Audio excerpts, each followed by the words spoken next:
Good morning, friends. I want to share something close to my heart today. It's about a verse that has carried millions of Americans through their darkest hours and brightest moments. Psalm 23:1 says, "The Lord is my shepherd, I shall not want." I remember sitting in my grandmother's living room in rural Tennessee when I first truly understood these words. She was 87 then, hands weathered from decades of farm work, but her eyes sparkled when she opened her worn Bible. The pages were thin as tissue paper, marked with coffee stains and tear drops from years of faithful reading. "Honey," she said to me that autumn afternoon, "this here verse isn't just pretty words, it's a promise." Outside, the maple trees were turning gold, and I could hear the cattle lowing in the distance. She pointed to the pasture where her neighbor's sheep grazed peacefully under the watchful eye of their shepherd.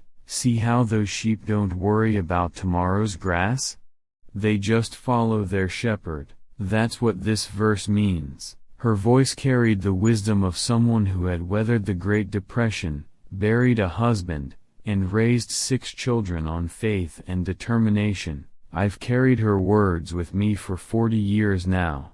Through job losses, health scares, and the countless worries that come with living in our fast-paced world, these simple words have been my anchor. Today, I want to explore why this verse has become America's most beloved scripture, quoted in hospital rooms, whispered in foxholes, and proclaimed from pulpits across our great nation. The beauty of Psalm 23:1 lies in its simplicity. David, the shepherd boy who became king, understood something profound about God's nature. He had spent countless nights under starlit skies, protecting his flock from wolves and bears. He knew that a good shepherd never abandons his sheep, never stops watching, never fails to provide. When we call God our shepherd, we're acknowledging something beautiful about our relationship with Him. We're saying that we trust His guidance, His protection, His provision. We're admitting that we need someone stronger, wiser, more capable than ourselves to lead us through life's valleys and green pastures. Let me tell you about Margaret from Chicago. She's 92 now, living in a small apartment overlooking Lake Michigan. When I visited her last spring, she told me about the night in 1987 when her husband Robert suffered a massive heart attack. "I was terrified," Margaret said, her hands trembling slightly as she poured tea from her china set.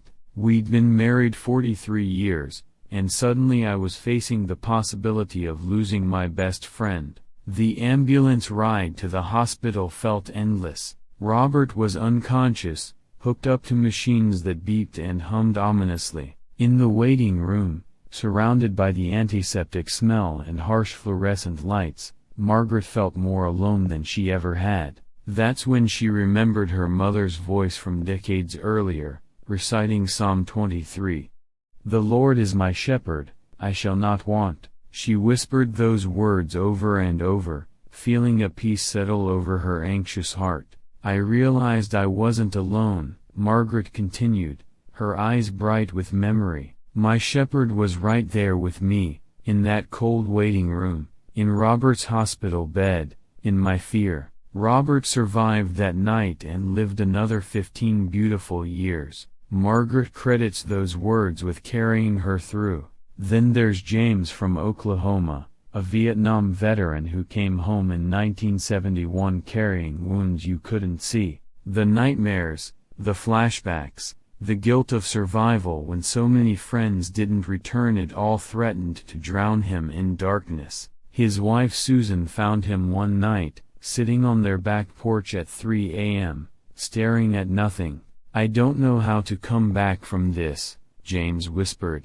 Susan sat beside him, not saying a word for the longest time. Finally, she began to recite Psalm 23, the same words their pastor had shared at their wedding 3 years earlier. "The Lord is my shepherd, I shall not want." Something broke loose in my chest when she said those words. James told me over coffee at a diner in Tulsa. It wasn't instant healing, but it was hope. For the first time since coming home, I believed I might find peace again. James went on to counsel other veterans, sharing the same verse that had pulled him from the brink. These aren't just pretty stories, friends, they're testimonies to the power of simple faith, of trusting in a shepherd who never sleeps, never abandons his flock, never stops caring about each individual sheep in his pasture. What does it mean when we say I shall not want? In our consumer-driven culture, where advertisements constantly tell us we need more, better, newer things, this ancient promise sounds almost revolutionary. But David wasn't talking about material wealth. He was talking about something far more precious, the assurance that our deepest needs would always be met. I think about Eleanor from Maine, a retired school teacher who spent 37 years nurturing young minds in a small coastal town. When the economy crashed in 2008, her pension was cut in half, and she lost most of her savings to a bad investment. At 74, she faced the terrifying prospect of poverty. I sat at my kitchen table, looking at bills I couldn't pay, wondering how I'd afford groceries. Eleanor shared with me over the phone last winter. I felt like such a failure. Here I was, someone who had always been responsible,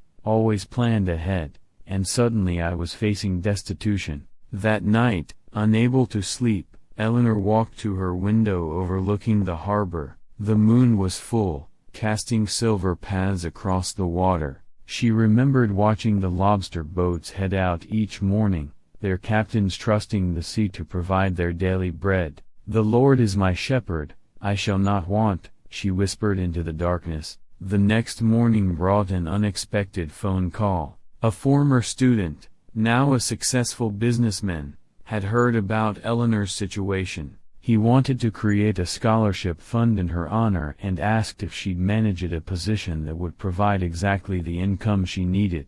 "God knew what I needed before I even asked," Eleanor said, her voice thick with emotion. This is the heart of the shepherd's promise, not that we'll never face difficulties, but that we'll never face them alone. Not that we'll never know need, but that our truest needs will always be provided for. The shepherd sees the storm before the sheep do, prepares the shelter before the rain falls, leads to green pastures and still waters when we need rest and refreshment. Consider how this truth has shaped American history.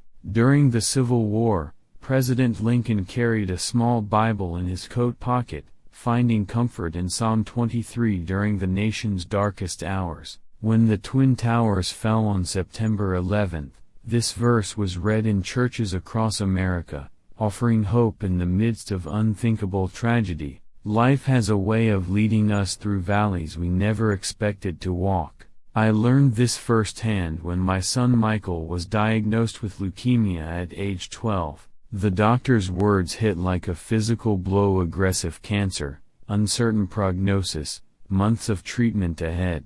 My wife Sarah and I held each other in that sterile hospital room, feeling like our world was collapsing. The next months were a blur of hospital visits, sleepless nights, and desperate prayers. Michael lost his hair, his energy, his childhood innocence. There were days when hope seemed as thin as morning mist. But it was during those darkest moments that we truly understood what it meant to have a shepherd. I remember one particularly difficult night when Michael's fever spiked to 104 degrees. The nurses were worried, and we could see fear in their usually calm faces. Sarah and I took turns staying awake, watching our son's labored breathing, feeling helpless and terrified. Around 3 a.m., exhaustion overtook us both. As I dozed in the uncomfortable hospital chair, I felt a presence in the room, not dramatic or supernatural, just a quiet assurance that we weren't alone. I opened my eyes and saw Sarah's lips moving silently. She was reciting Psalm 23, her voice barely a whisper, but her words filled with faith. "The Lord is my shepherd, I shall not want. He makes me lie down in green pastures." Even in that sterile hospital room, surrounded by machines and the smell of disinfectant, we found our green pasture. It wasn't a place, it was a presence. The shepherd was with us in our darkest valley. Michael recovered completely. Today, he's a father himself, coaching Little League and teaching Sunday school. But that experience taught us something invaluable about the nature of God's care. The shepherd doesn't always remove the valley, but he always walks through it with us. This truth resonates deeply with American seniors who have weathered their own storms. Betty from Arizona told me about losing her home in the 2008 foreclosure crisis. At 78, she moved in with her daughter, feeling like a burden and a failure. I kept thinking about all the things I'd lost, Betty said. My independence, my pride, my sense of security. But gradually, Betty began to see the unexpected blessings in her situation. She got to help raise her grandchildren, sharing stories and wisdom she might never have passed down otherwise. Her relationship with her daughter deepened in ways that wouldn't have happened if circumstances had been different. I realized the shepherd hadn't abandoned me, Betty reflected. He was leading me to a different kind of green pasture, one filled with love and family and purpose I'd forgotten I had. He leads me beside still waters, he restores my soul. These words from Psalm 232:3 paint a picture of divine refreshment that speaks directly to the American experience. In our culture of constant motion, endless notifications, and perpetual busyness, the image of still waters offers something our souls desperately crave: peace. I met Henry at a veterans hospital in Virginia. He's 85 now, a World War II veteran who stormed the beaches of Normandy on D-Day. For 75 years, Henry carried the memories of that terrible, heroic day: the sound of machine gun fire, the cries of wounded friends, the sight of too many young men who would never see home again. People called us heroes, Henry said, his weathered hands folded in his lap. But I never felt heroic. I felt broken, like something inside me had been shattered and never quite healed right. For decades, Henry pushed those memories down, focusing on building a career, raising a family, being the strong man everyone expected him to be. But in his 80s, the memories began surfacing with renewed intensity. The nightmares returned, and Henry found himself crying at unexpected moments. His wife Dorothy, married to him for 62 years,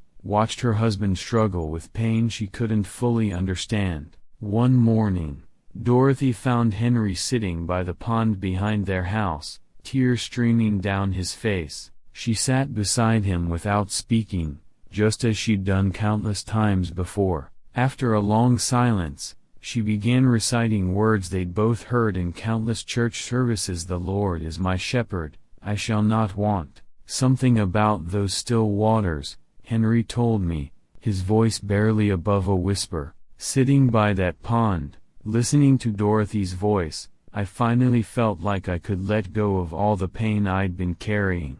The shepherd was there, ready to restore my soul. This is the miracle of divine restoration: not that our scars disappear, but that they become part of a larger story of healing and grace. Henry began sharing his story with other veterans, finding purpose in his pain, discovering that his wounds could become sources of wisdom and comfort for others. Mary from Texas experienced similar restoration after her husband's long battle with Alzheimer's disease. For 8 years, she watched the man she'd loved for 53 years slowly disappear, his memories fading like old photographs left in the sun. The strain of caregiving wore her down physically and emotionally. I felt like I was drowning, Mary shared during our phone conversation. Every day was harder than the last, and I couldn't see any end to the struggle. I was angry at God, angry at the disease,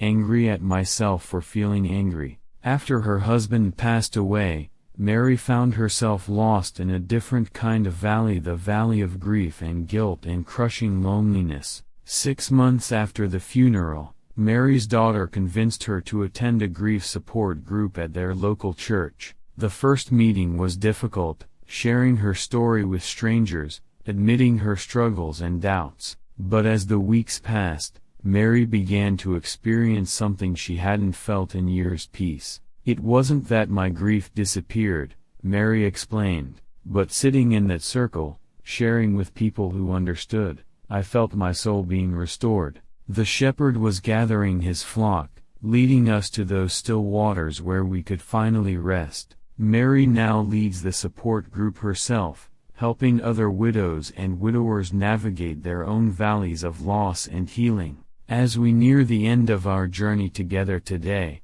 I want to share why Psalm 23:1 continues to resonate so powerfully with Americans in their golden years. It's not just nostalgia or tradition, it's the recognition of a truth that becomes more precious with each passing year. We are never alone, never abandoned, never forgotten by our faithful shepherd. I think about my friend Walter from Pennsylvania. At 93, he's one of the sharpest minds I know, but his body is failing. Last month, he moved to an assisted living facility, leaving behind the house where he and his beloved wife Helen had raised 4 children. Helen passed away 3 years ago, and Walter admits there are days when he feels ready to join her. I'm not afraid of dying, Walter told me during my recent visit. I'm just tired, you know. Tired of doctor appointments and medications and watching my friends leave one by one. We sat in his small apartment, surrounded by photographs and memories of a life well lived. Walter's hand shook slightly as he poured coffee from a thermal carafe. But then I remember, Walter continued, his voice growing stronger. The Lord is my shepherd, I shall not want. That promise doesn't have an expiration date. It's as true today as it was when I was 20 and full of big dreams. As true as it was when Helen got sick. As true as it'll be when I take my last breath. This is the heart of why this verse has become America's most cherished scripture. It speaks to our deepest fear, the fear of being alone, forgotten, abandoned, and answers it with an eternal promise of love and care. The shepherd who guided us through childhood's uncertainties, young adulthood's challenges, and middle age's responsibilities is the same shepherd who will carry us through our final valley. Agnes from California shared a beautiful story that captures this truth perfectly. At 89, she's been living with her granddaughter's family for the past 5 years. Agnes worries about being a burden, about the cost of her care, about what will happen when she needs more help than her family can provide. I was lying awake one night, worrying about everything, Agnes told me. My arthritis was acting up, and I couldn't sleep. I started thinking about all the times I'd said those words, the Lord is my shepherd, I shall not want, and wondered if they were still true for an old woman who can't even open a jar of pickles anymore. That's when Agnes heard her 6-year-old great-grandson in the next room, talking to his mother about a bad dream. Through the thin walls, she heard her granddaughter's soothing voice, "Don't worry, sweetheart. God is watching over you like a shepherd watches over his sheep. You're safe, you're loved, and you never have to be afraid." I started crying right there in my bed, Agnes said, laughing through her own tears as she remembered. Here was my granddaughter, passing down the same truth my grandmother had taught me 80 years ago. The shepherd's love doesn't diminish with age, it just gets richer, deeper, more precious. As I think about these stories, I'm reminded that our shepherd's love isn't just for the big moments, the crises and the celebrations. He's there in the ordinary Tuesday afternoons, the quiet Sunday mornings, the simple moments that make up the fabric of our lives. Let me share more stories that show just how deeply personal his care really is. I want to tell you about Rose from Georgia, a woman who taught me something beautiful about trusting our shepherd for daily provision. Rose is 81 now, living on a fixed income in a small apartment near Savannah. Her husband passed away 5 years ago, leaving her with just enough to get by if she's careful with every penny. I never thought I'd be clipping coupons at my age, Rose told me with a laugh that held no bitterness. Harold always handled the finances. After he died, I discovered we weren't as well off as I thought. The adjustment was difficult. Rose had to give up her weekly hair appointments, switch to generic brands, and carefully plan every grocery trip. But Rose discovered something remarkable in those lean months. Every time she opened her mailbox, it seemed there was exactly what she needed: a small refund check she'd forgotten about, a grocery store coupon for the very items on her list, a $20 bill her grandson had tucked into a birthday card. "I started keeping a little notebook," Rose said, showing me a worn composition book filled with her neat handwriting. "I wrote down every small blessing, every little provision." By the end of the first year, I had filled 43 pages with God's daily mercies. The entries were simple but profound: found $5 in coat pocket when rent was due. Neighbor brought extra vegetables from her garden.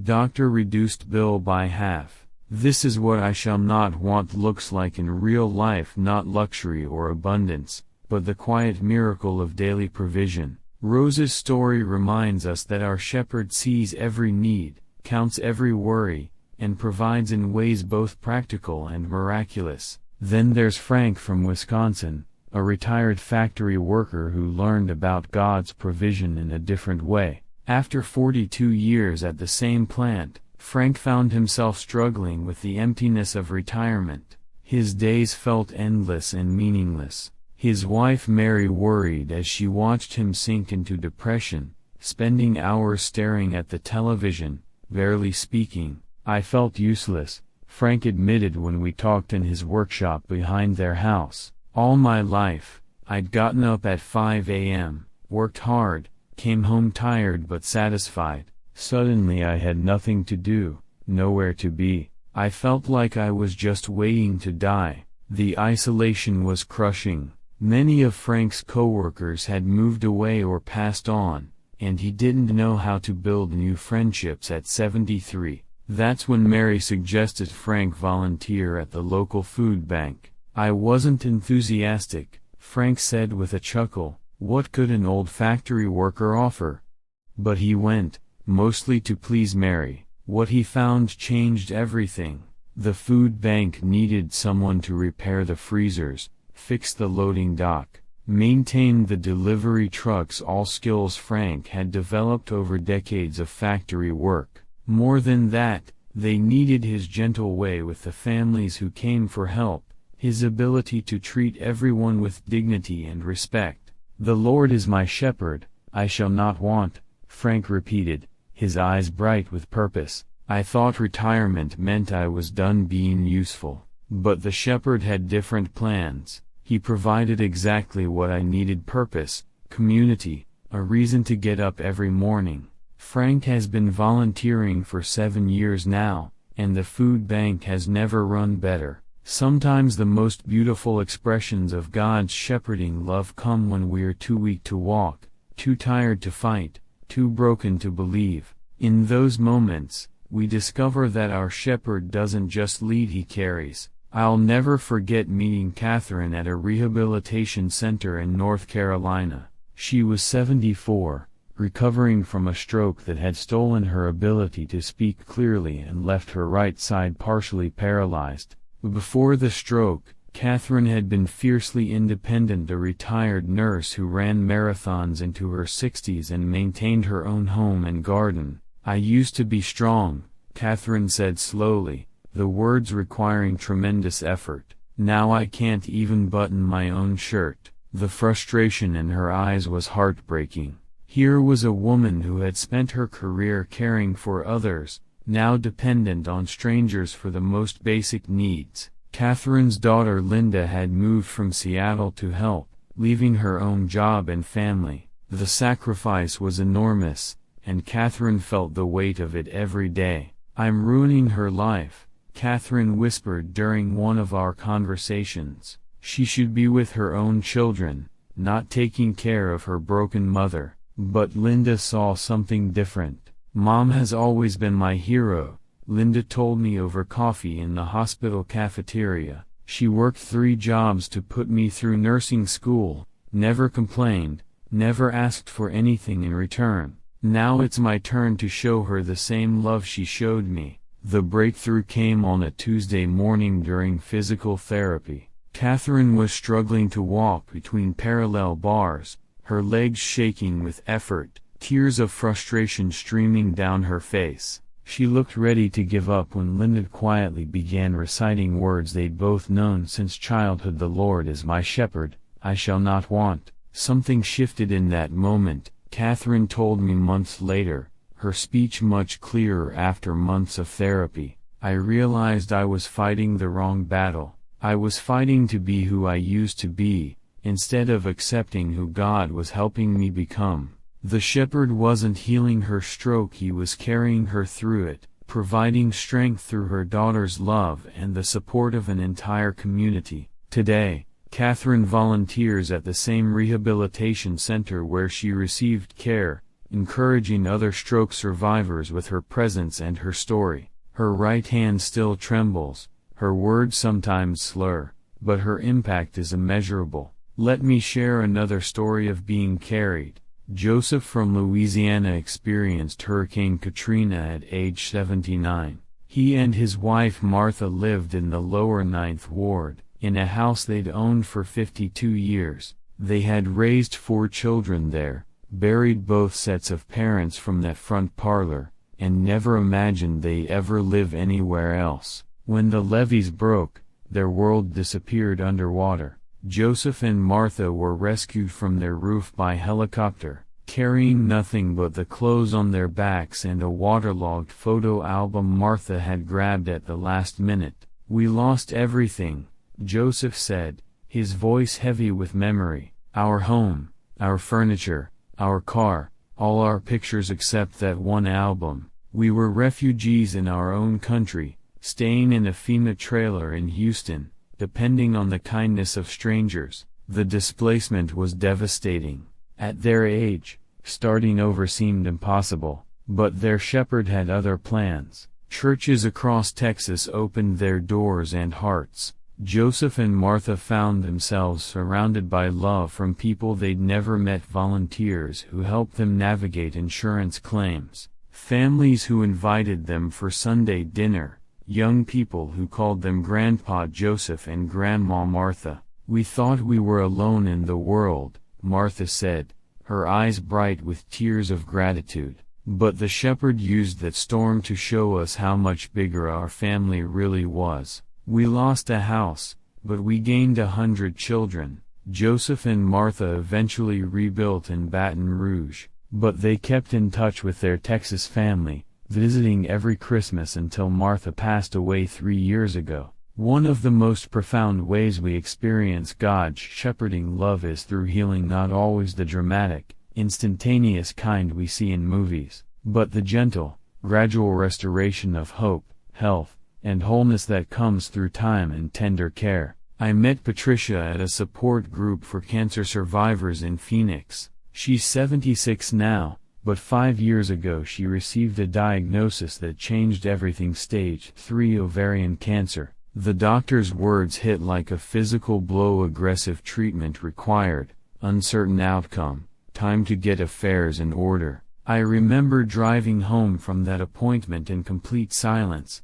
Patricia said, her hands wrapped around a cup of herbal tea. My husband Bill kept trying to talk, but I couldn't hear anything over the roar of fear in my head. Cancer. The word just kept echoing over and over. The treatment was brutal: surgery, chemotherapy, radiation. Patricia lost her hair, her energy, and for a while, her hope. The lowest point came during her 4th round of chemotherapy. Patricia was violently ill, unable to keep anything down, weak as a newborn kitten. She lay in her hospital bed, watching other patients come and go, wondering if she'd ever see her garden bloom again. That's when her roommate, an elderly woman named Dolores, began softly singing hymns. Her voice was thin and wavery, but the words were clear: The Lord is my shepherd, I shall not want. He maketh me to lie down in green pastures.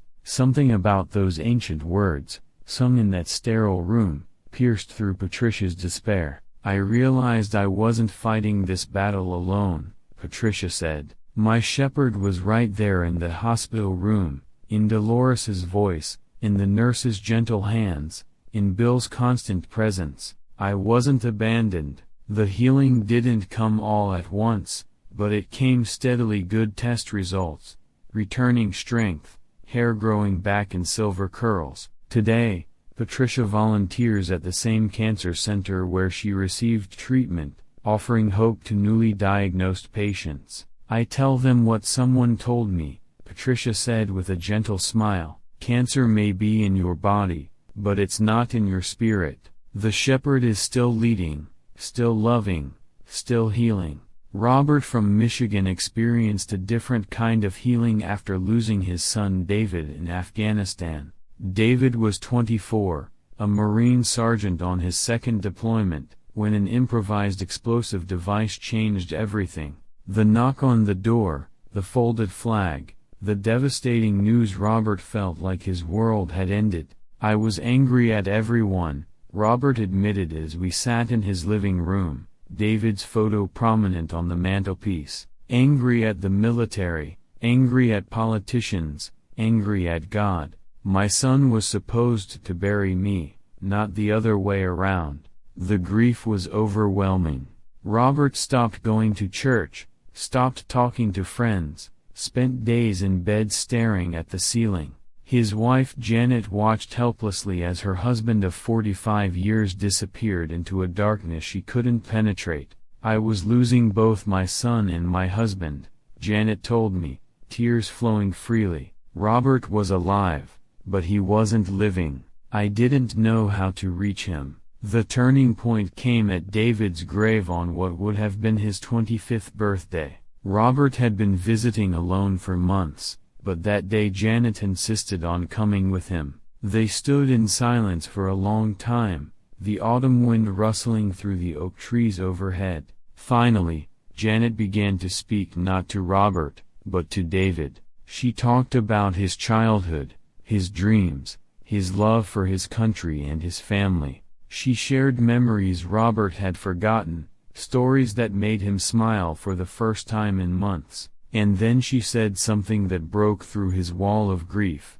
David loved Psalm 23, Janet said softly. Remember how he used to recite it before every deployment? The Lord is my shepherd, I shall not want. He wasn't afraid because he knew his shepherd was with him, even in the valley of the shadow of death. Robert broke down then, his carefully constructed walls crumbling as he finally let himself grieve properly. The healing took time, counseling, support groups, long talks with their pastor, but gradually, Robert began to find purpose in his pain. He started visiting other military families, sharing his experience and offering hope.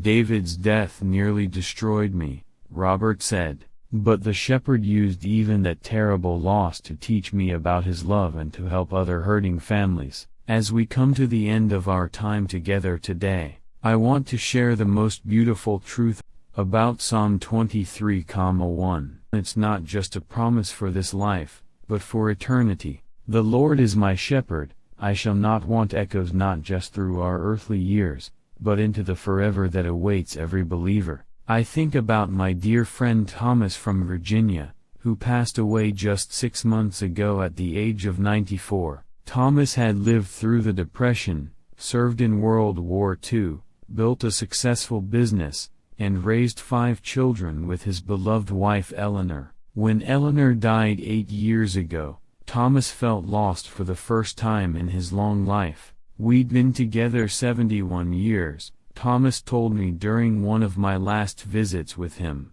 I didn't know how to be me without her. Every morning I'd wake up and for just a moment I'd forget she was gone. Then reality would hit all over again. The loneliness was crushing. Thomas had outlived most of his friends, and his children, though loving, lived scattered across the country. But Thomas found comfort in something Eleanor had started years earlier, a daily practice of reading Psalm 23 and writing down one thing he was grateful for. Eleanor started it when she was first diagnosed with Alzheimer's, Thomas explained. She said she wanted to focus on blessings while she could still remember them. After Eleanor's death, Thomas continued the tradition. His handwriting grew shaky with age, but his gratitude remained strong. Grateful for the cardinal at my window, grateful for my granddaughter's phone call, grateful for the smell of roses in Eleanor's garden. Simple blessings, but profound reminders of God's daily care. In his final weeks, Thomas was admitted to hospice care. I visited him there, expecting to find him fearful or sad. Instead, I found him peaceful, surrounded by family photographs and that same worn notebook of gratitude. His breathing was labored, but his eyes were bright. "I'm not afraid," Thomas whispered, his voice barely audible. "The same shepherd who's led me for 94 years is going to lead me home. Eleanor's waiting there, and so is my Lord." His daughter Sarah held his hand as he slowly recited the words that had sustained him through nearly a century of living. "The Lord is my shepherd, I shall not want." Thomas passed away peacefully 2 days later, in his sleep, those words on his lips. At his funeral, Sarah read from his gratitude journal, sharing entry after entry of simple blessings recognized and celebrated. It was a testament to a life lived in the shadow of the shepherd's love. But Thomas's story didn't end with death. It continues in the lives he touched, the family he raised, the example he set. Sarah has started her own gratitude journal, carrying on her father's tradition. "Dad showed us how to live," Sarah said through her tears. "But more importantly, he showed us how to die with faith, with gratitude, with the absolute certainty that our shepherd's love never ends." This is the eternal promise of Psalm 23:1. Our shepherd doesn't abandon us at the grave. He leads us through that final valley into green pastures we can barely imagine. The same voice that called us by name in this life will welcome us home in the next. I want to close with one final story, not about someone who's gone, but about someone who's learning to live with that eternal perspective. Grace is 97 years old, living in a nursing home in Florida. Her body is frail, her hearing is poor, and she spends most days in a wheelchair. But Grace has something many people half her age lack: an unshakable peace about what lies ahead. "I'm ready," Grace told me with a serene smile. "I've had a good run, almost a century of God's faithfulness. I've seen my children grow up, held great-great-grandchildren in my arms, and watched the world change in ways I never could have imagined."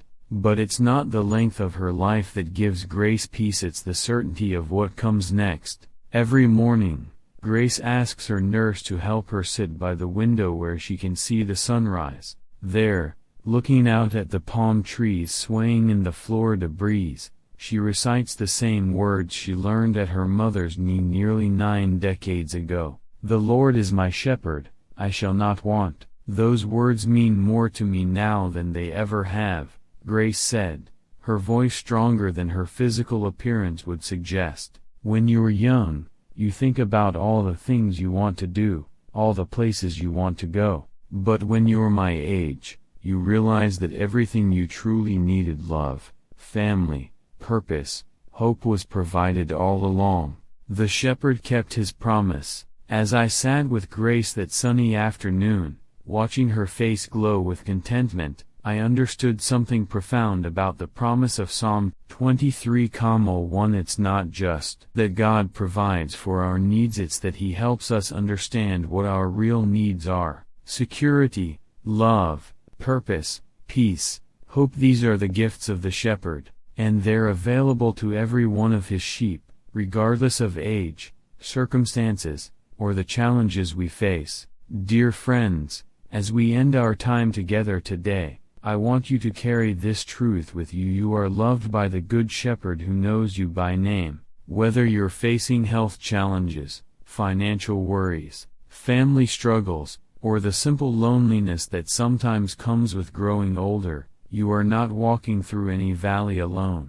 The same God who parted the Red Sea and calmed the storm is the same God who counts the hairs on your head and bottles every tear you cry. The same shepherd who led David through his darkest valleys is leading you through yours. The same promise that sustained Thomas and Grace and Rose and all the others whose stories we've shared today is yours as well. The Lord is my shepherd, I shall not want, not because life is easy, but because love is eternal, not because we'll never face difficulties, but because we'll never face them alone, not because this world is our final destination, but because our shepherd is preparing a place for us in his eternal home. May these ancient words bring you comfort today and every day. May you hear your shepherd's voice calling your name, feel his presence in your darkest valleys, and rest in the assurance that you shall never want for his love, his care, or his eternal promise. The Lord is your shepherd, you are his beloved sheep, and you shall not want. God bless you all, and thank you for joining me on this journey of faith today.